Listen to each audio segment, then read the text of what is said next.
أشهد أن محمدًا رسول الله. Duhai para pecinta dan perindu Nabi Muhammad sallallahu alaihi wasallam. Sungguh kelompok manusia sebelum kita telah pandai memberikan cinta dan meletakkan rindu mereka kepada Nabi Muhammad sallallahu alaihi wasallam. Hingga banyak kita dapati dalam kehidupan mereka keindahan dan keberhasilan. Bukankah kita bisa belajar dari sosok seorang sahabat Bilal bin Rabah, muadzinun Nabi Muhammad sallallahu alaihi wasallam. Dikisahkan ketika wafatnya Rasulullah sallallahu alaihi wasallam, Bilal tidak mampu dan tidak kuat lagi untuk menetap di kota Madinah. Tidaklah beliau melihat batu kecuali yang teringat Nabi Muhammad sallallahu alaihi wasallam. Ketika beliau berjalan di gang-gang kota Madinah, maka terlintas dalam pikiran Bilal, di sini dahulu Rasulullah melangkahkan kakinya.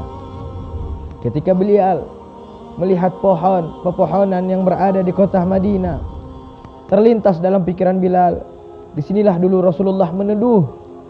Maka tiada suatu tempat pun di kota Madinah kecuali menghantarkan Bilal terhadap rindunya yang semakin membara dan membesar kepada Rasulullah sallallahu alaihi wasallam. Maka beliau izin kepada Khalifatul Rasulullah Sayyidina Abu Bakar Siddiq untuk meninggalkan kota Madinah karena tidak kuat akan rindunya kepada Nabi Muhammad sallallahu alaihi wasallam. Maka beliau berhijrah ke salah satu desa terpencil di kota Damaskus, tepatnya di desa Darayah di negeri Syam. Disitulah Bilal menetap bersama keluarganya. Di masa tua Bilal, ketika beliau dalam keadaan tertidur, Nabi Muhammad sallallahu alaihi wasallam datang dalam mimpi Bilal. Lalu Nabi Muhammad berkata, "Lima lam tazurni ya Bilal?" Wahai Bilal, mengapa engkau tidak menziarahi aku wahai Bilal? Tidakkah engkau rindu kepada kekasihmu? Maka Sayyidina Bilal terbangun dalam tidurnya, langsung memerintahkan kepada istrinya untuk menyiapkan perbekalan untuk melaksanakan perjalanan dari Damaskus menuju kota Madinah. Seketika Sayyidina Bilal melangkahkan kakinya, selangkah demi selangkahnya menuju kota Madinah. Beliau tidak mengendarai kendaraan di masa itu. Beliau dengan menggunakan kedua kakinya, karena panggilan kekasih telah berseru. Di masa itu beliau bukan seorang pemuda yang kuat. Di masa itu beliau bukan seorang laki-laki yang masih gagah. Beliau telah beranjak dalam masa tua rentahnya. Langkah demi langkahnya terus dilaksanakan hingga sampai ke pintu gerbang kota Madinah, hingga sampai berjumpa Masjidin Nabawi, hingga masuk ke dalam pusara Nabi Muhammad sallallahu alaihi wasallam. Lalu beliau berziarah mengobati rindunya dari panggilan sang kekasih Rasulullah sallallahu alaihi wasallam. Bilal tidak memikirkan apakah perjalanan dengan ribuan kilometer dari desa Darayah kota Damaskus menuju kota Madinah mampu beliau laksanakan. Beliau tidak memikirkan lagi apakah mampu sampai dalam keadaan sehat walafiat, apakah badannya ini akan mampu membawanya sampai untuk menziarahi Nabi Muhammad sallallahu alaihi wasallam. Pikiran itu tidak muncul, karena yang terpikir kekasihku telah memanggil, karena yang terpikir rinduku telah membesar.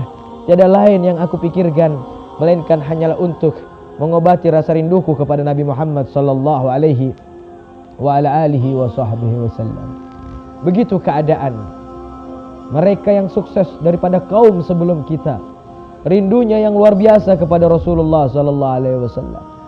Hingga kita dengarkan kisah dari sahabat Bilal bin Rabah ketika beliau di akhir hayatnya, di masa tua rentahnya, ketika beliau dalam keadaan sakaratul maut, tampak dari wajah beliau yang letih, yang lesuh, yang capek, sehingga istrinya melihat beliau dalam keadaan begitu kasihan, tidak tega dengan keadaan sakaratul maut Bilal.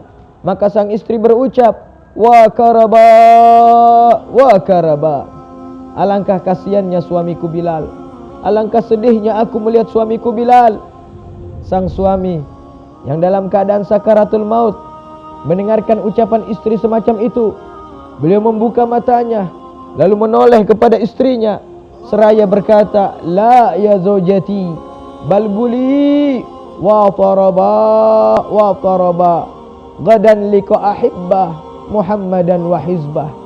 Jangan wahai istriku, jangan ucapkan kalimat yang semacam itu, jangan ungkapkan kalimat yang semacam itu, namun katakan, alangkah beruntungnya Bilal, alangkah bahagianya Bilal, alangkah senangnya Bilal, karena esok hari akan berjumpa dengan kekasihnya Muhammad sallallahu alaihi wasallam beserta sahabatnya. Rindu Sayyidina Bilal yang membuat cinta terhadap kematian. Rindunya kepada Rasulullah tidak menakutinya, tidak membuat khawatir akan perjumpaan dengan suatu makhluk yang sangat takut dengan kalimat kematian. Mati terhadap sebagian kelompok adalah suatu hal yang menakutkan.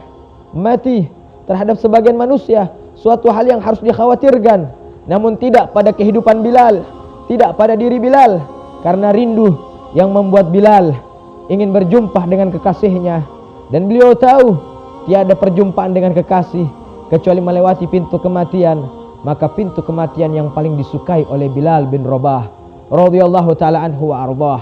Begitulah keadaan manusia sebelum kita, begitulah keadaan hamba Allah sebelum kita, begitulah keadaan pengikut Nabi Muhammad sebelum kita, begitulah keadaan penerus Nabi Muhammad sebelum kita.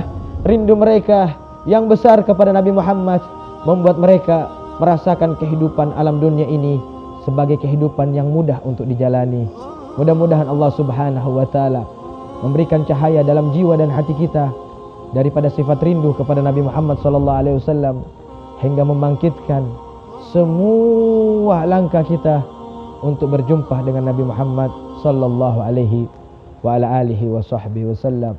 Allahumma inna nas'aluka hubbaka wa hubban nabiyyika wa hubba man yuhibbuka wa hubba amalin yuqarribuni ila hubbika wa hubba amalin yuqarribuni ila hubbin nabiyyika. Ya Allah, kami meminta kepadamu cinta untukmu, karenamu, denganmu, kepadamu.